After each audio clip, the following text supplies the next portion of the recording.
Hi guys, welcome back to my channel. Ngayon mga kawatchador, meron po tayo isang bibigyang tutorial na isa pong Casio Illuminator. Ang caliber number niya guys ay 3199. Pag magsisit po kayo ng hahanap po kayo ng caliber ng ano, nandito lang po yan. Nakabox po yan dito. Yung ano na yan. Nakabox po yan sa ano na yan.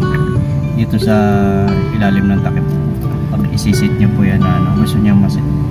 Then guys, bali tandaan nyo guys yan, may palagi may apat na button yan. Mode button, adjust button, then light, search, yan.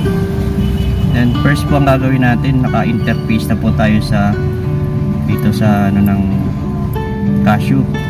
Punta po kayo sa ano, palagi sa adjust. Press nyo po yan ng 3 seconds. Mapapansin nyo guys, nag-blink na po yan. Pag nag-blink na siya, punta po kayo dito sa ano, dito sa mood. Yan. Pindutin nyo para lumipat. Yan. Hintayin nyo punta doon sa piling. Ito po yan. Ito po ang tinatawag na word time. Kaya may nakalagay ng word time. Yan ang DYO. Ibig sabihin Tokyo. Punta po kayo sa ano, punta kayo sa same time natin Hong Kong. Dito kayo. Hanapin nyo yung Hong Kong. Ayan. Para mag-synchronize po ang oras nyan, kailangan ilipat nyo po yung word time natin Hong Kong. Ayan. Hanapin nyo lang po. Malapit na siya guys. Ayan. Ayan. Ito na po. HPG Hong Kong po yan. Then lipat po kayo ng mode button. Lipat nyo po ulit yan. Bali nag-blink na po yung ano yan, yung hour time. Punta kayo. Ang oras niya po ngayon ay 10:13. Yan. Yan. Lipat niyo po ulit guys. Punta kayo ulit para lumipat. 13. Yan. Ganyan lang guys. Yan ano nyo. 13. Bali 14 na. 10:14. Punta po kayo ulit sa para lumipat. Yan. Ito po ang ibig sabihin nito, military time. Pag inano nyo guys yan, pag pinindit nyo ito, magiging 24 hours yan. Military time yan. Bago hindi nyo naman gagamitin yan, lipat nyo 12 hours. Then punta kayo ulit dito. Yan ang year. Lipat nyo 2023 po ngayon.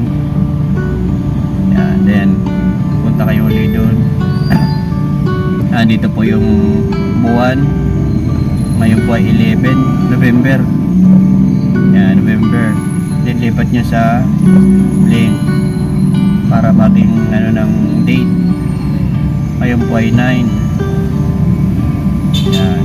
Yan guys, hintayin nyo lang na hintayin niya na yan. Ito po ay ano, ito po ang indicator, sinasabi nito light 2. Yan. Kung dito lang po kayo sa 1 lang para mabilis siyang magtanggal yung ilaw pag inano nyo, para hindi ma-access sa battery. Kasi pag sa 3 matagal mamatay yung ilaw na ano, light. Yan. Doon lang kayo sa 1. Then tingnan nyo kung meron pa dapat ilipat. Mapapansin nyo guys yun, naka-ayos na yung oras nya. Pwede nyo po, pag okay na po yung oras na nakikita nyo dyan, bago yung date, pindutin nyo po yung adjust button. Yan. Yan na po, lumabas na dito yung word time, Thursday, November 9, 2016. Ganyan lang po mga kadali, mga kawatchador. Sundin nyo lang po yung pattern. Pag maghahanap kayo guys ng ano, gusto nyo ilipat yung mga cash nyo, tingnan nyo dito sa likod kung anong caliber, 3199. Yan. Madali lang po yan pag-search.